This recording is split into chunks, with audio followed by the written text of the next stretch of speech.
Ay, may ano.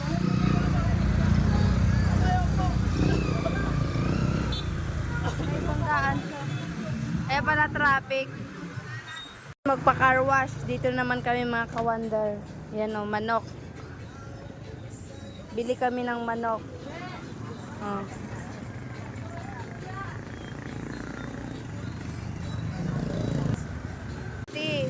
Ang isa. 100 na lang daw. Apat na. 4 na kilo. Apat na kilo? Oh, 4 na kilo. Molit king. 440. 400 na lang. Hindi nga mo kaya. Wala na mas. Ano? Kambing. Pakwan.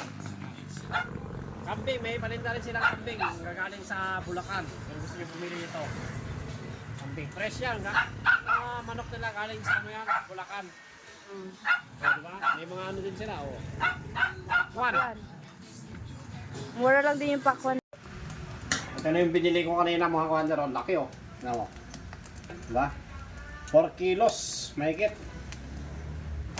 Mahigit 4 kilos. Kal ang tawag sa bikal. Ang tawag dito. Hindi ito yung kal na ano, yung matigas. Hindi siya matigas. Dahil galing tayo sa probinsya, may dinuguan to. Dinuguan, hindi mawawala yan pag ano, magkatay ako ng manok. Susunugin natin siya kasi meron siyang maliliit na ano, na balahibo. Oh, laki oh, mga kawander oh. Oh. Diba? Hita pa lang.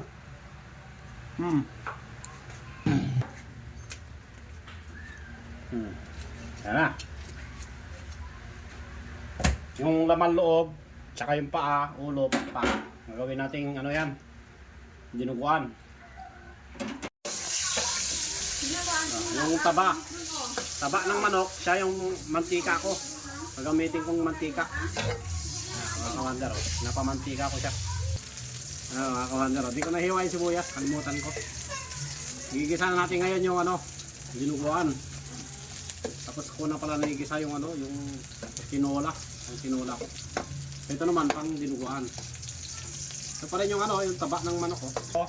Ito yung mga laman loob, ulo, mga paa. Ito, isaw, pakpak, saka yung iba balat, yung balat ng manok. Sige, lalagay na natin.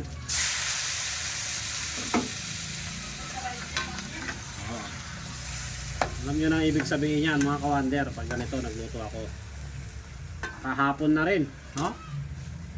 Hapon na mga kawander, oh. Alam nyo na ibig sabihin yan. Malapit na maluto mga kawander, oh. Ano na kanina, nagmamantika na kanina, kaso medyo matikas pa konti. So nilagyan ko na naman ng tubig. Papalambutin pa natin yung konti para pwede na mamaya yan.